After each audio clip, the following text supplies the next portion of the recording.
Good morning, everyone. Here we are again. It is Wednesday morning, and we're going to continue to study the Lesson 11, Financing God's Work. And today we're looking at our part in His plan. So our first question for today is, how do our tithes and offering relate to the opening of new fields?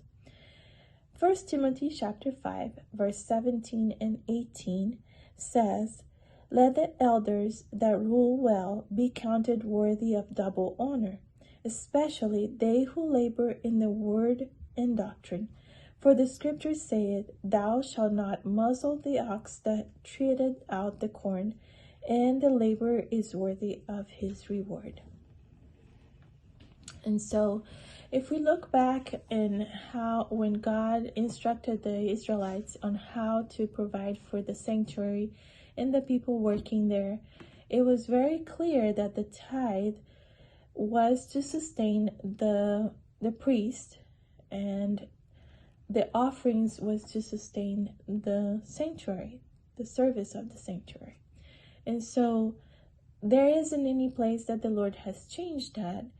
So as He doesn't change, so what He said about the tithe and the use of it, and the offerings and the use of it, has not changed. The tithe is to support the ministers or the workers of the sanctuary, and the offerings sustain the sanctuary itself, the building, and the maintenance of the building, and they are used also for the poor and other works that come into the sanctuary. So in the note here we have a very interesting paragraph. It says, "The preaching of the gospel is God's appointed way for converting the souls of men, and men must hear in order to be saved. They cannot hear without a preacher, and the preacher must be sent. This makes it necessary to have funds in the treasury in order to provide the means whereby the missionary may reach destituted fields. In the light of this fact, how can those who profess to follow Christ rob God of His own entrusted talent in tithes and offering? It is not refusing bread to starving souls.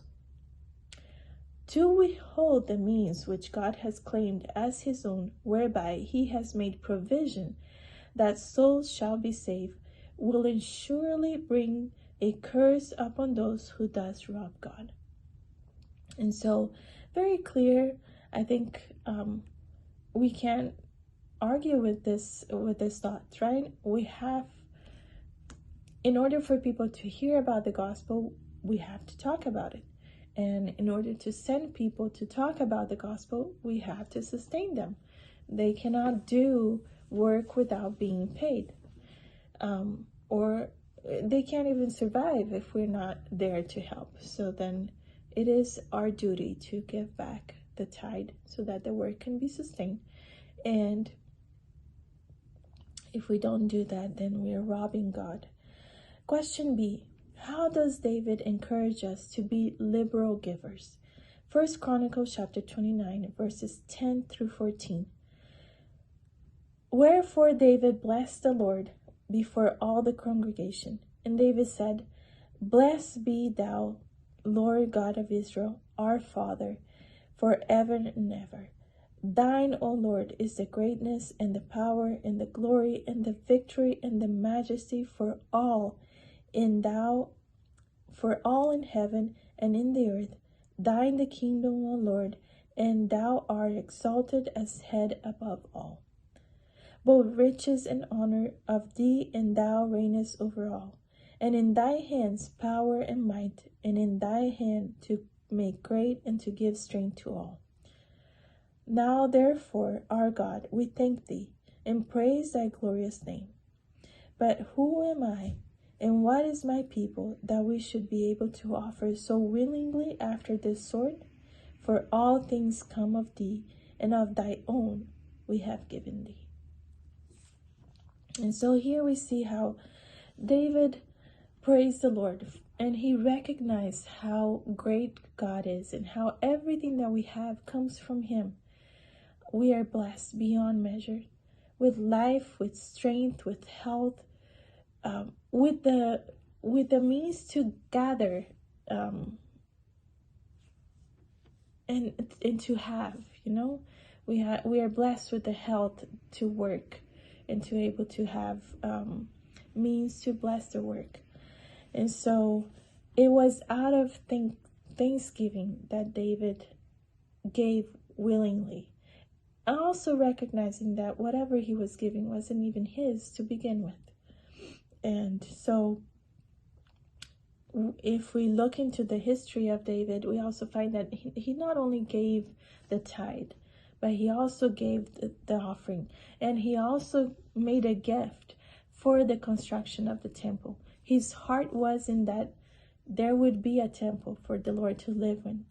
And so he prepared a separate portion for that. So much was his thanksgiving to the Lord. And so that is an encouragement for us also to be liberal, to acknowledge that the Lord has given us a lot more than we deserve.